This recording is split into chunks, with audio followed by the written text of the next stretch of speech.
Despite the dramatic introduction, Battlefield 4 is not a game I'm that excited about. Regardless of whether or not you agree, I didn't think Battlefield 3 was a very good game. Caked in hideously gimmicky upgrades, a premium service acting as a cash cow to make up for EA's failings with Medal of Honor Warfighter, I didn't really get a sense that DICE ever really knew what they were doing.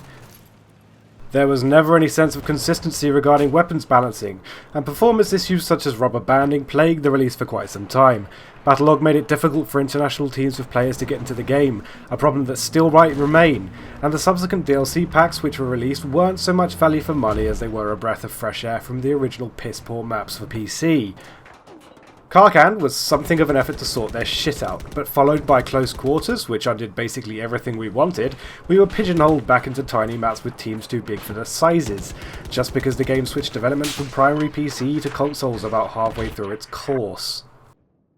The DLCs were confusing, with armoured warfare being released when vehicles had been balanced so that merely whispering down the barrel of a tank could explode it, and Aftermath featured some interesting albeit gimmicky new things that just made the final product a series of awkward decisions and ultimately jumbled mess. Yes, these are all contentious points, and I know that a lot of you love Battlefield, but I come from Battlefield 2, and Battlefield 3 did little to win me over, and that's kinda just how it is. Anyway, as a non-fan of Battlefield 3, what has Battlefield 4 done to convince me? Well, I'm enjoying it. The beta, which is accessible to owners of the underrated Medal of Honor Warfighter, might only feature a single map, but it's a map that shows hope where Battlefield 3 sort of let us down. It's a good-sized map, built for the amount of players on screen at once, and a lot has been done to increase atmosphere and strategic possibilities.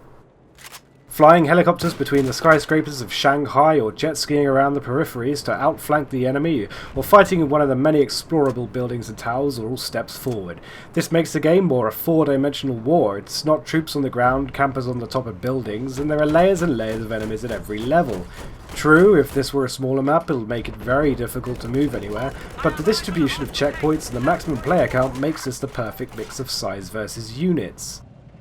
DICE seem to know what they're doing this time.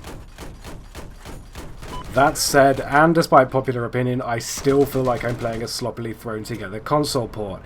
The beta does run at a constant 50 to 60 FPS on Ultra for me, without any lag or rubber banding, which is a huge step forward from Battlefield 3's beta, but the chunky graphics, massive guns and huge crosshairs all remain, all hallmarks of a console game.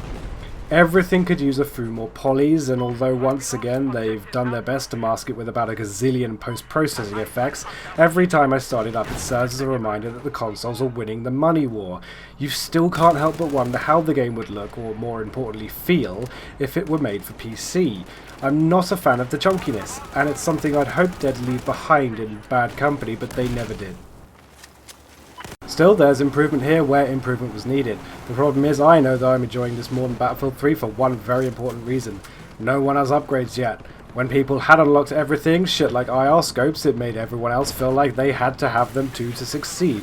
The game became a shooter about who had the best gimmicks, and of course EA knew this. In order to sell upgrade packs or keep you grinding in the game, you needed to feel as though you were at a disadvantage, deterring away from the nature of skill-based shooters. I don't want to grind 20 hours at an FPS to unlock things to assist my aim. I just want a gun with a sight and my 15 or so years of SPS training. Why does there need to be anything more? Well, to keep people playing and to keep people buying post-launch. Whilst none of that is apparent in this beta presentation, it will be, and that leaves a sour taste in my mouth. But here's a hard truth. Battlefield 4 is incredibly similar to Battlefield 3. It looks about the same, destruction doesn't feel any better really, aside from scripted towers collapsing occasionally, and there aren't any major iterations that were talked about that really seem to change the game a whole lot. Commander mode and elevators might be enough for some people to be excited about, but to me this feels a little like Battlefield 3 Round 2. DICE have clearly done more for Battlefield 4 than Activision do between Call of Duty iterations, but this is still very much part of that industry, churned out bro shooters designed to make as much money as possible. That said, I am reserving my full opinion for release, but I enjoyed my time with Battlefield 4. I can't help but shake the feeling that it's only because the gimmicks haven't yet arrived, and that's about what I expected. Criticise me for not being drawn in by hypertension, explosions and gimmicks if you will, but I much prefer to plan and orchestrate some serious shit in something like Arma 3 than I do trying to convince myself that Battlefield is anything more than a cute shiny time waster. It's a bit of fun with a little depth, and although it's expensive, many of the iterative features seem superficial once you get over them.